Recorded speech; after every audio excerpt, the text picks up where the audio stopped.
Mark W. That had to be Mark Williams, my supposed best friend, my business partner, the man I'd trusted with my life's work. Shaking, I picked up the phone.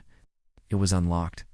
A tidal wave of nausea hit me as I scrolled through months, maybe even years of messages. Secret trips, stolen moments, declarations of love. They weren't just having an affair. They were building a life behind my back. They talked about a future together, about how I was an obstacle, about how they couldn't wait for me to be out of the picture.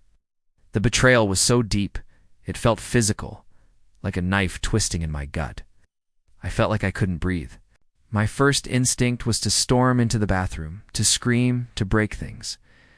But as the hot rush of anger subsided, a chilling clarity took its place. They thought I was a fool, an obstacle. They had underestimated me.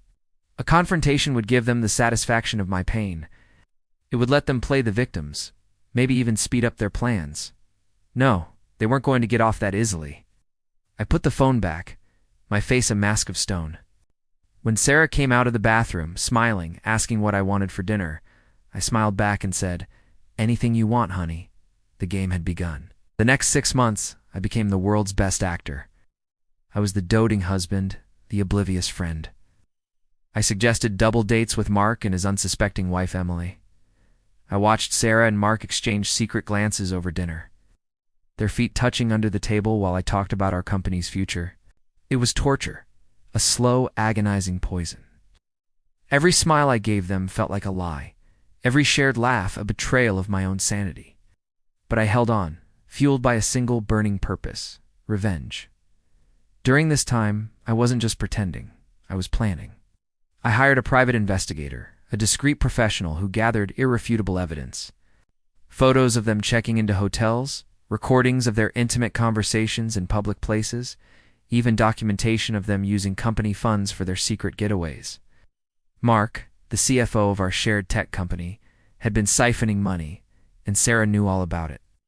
They were not just betraying me personally, but professionally too. The evidence file grew thicker, a testament to their deceit. I also quietly met with a top-tier divorce lawyer and a forensic accountant.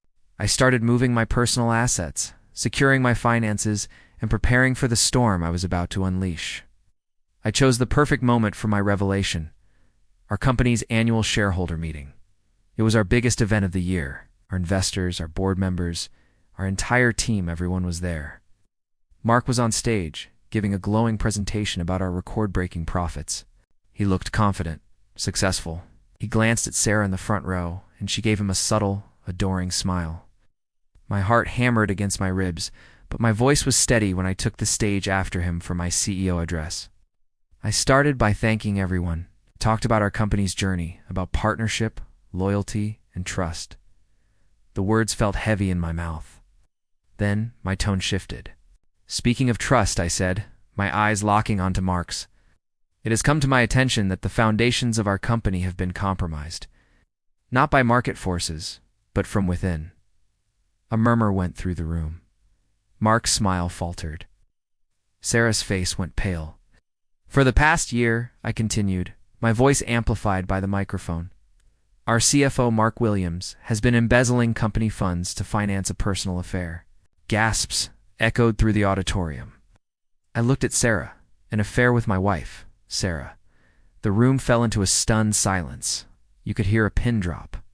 Sarah looked like she had seen a ghost. Mark stood frozen, his face a mixture of shock and terror, but I wasn't done. "I have here," I said, holding up a thick folder, irrefutable evidence, bank statements, hotel receipts, photographs, and sworn affidavits, all of which have been forwarded to our board of directors, our legal team, and the appropriate law enforcement agencies. The private investigator, as planned, handed copies of a summarized evidence packet to keyboard members in the front row. The rustle of paper was the only sound. I then turned my attention to Emily, Mark's wife, who was sitting near Sarah, her face a mask of confusion and horror. "Emily," I said, my voice softening with genuine pity, "I am so sorry you have to find out this way. You deserve so much better." Tears started streaming down her face. Sarah tried to reach for her, but Emily recoiled as if she'd been burned. The aftermath was swift and brutal. The board immediately suspended Mark, pending a full investigation. He was escorted out of the building by security, avoiding everyone's eyes. Farah fled the auditorium, humiliated. The story became the talk of our industry. Mark was facing serious criminal charges for embezzlement and fraud. His career was over, his reputation destroyed. Emily rightfully filed for divorce, taking him for everything she could. As for Sarah, I served her divorce papers the very next day.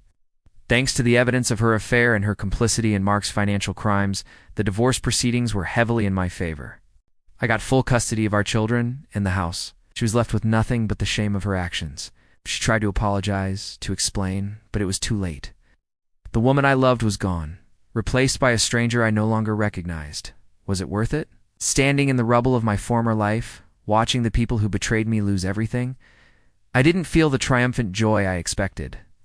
Instead, I felt a quiet, profound sense of release. It wasn't about hurting them as much as they hurt me. It was about taking back control. It was about justice. They built their secret world on a foundation of lies, and I simply turned on the lights. Rebuilding my life hasn't been easy. The trust is gone, and the scars remain. But I have my kids, my integrity, and a future that is finally my own.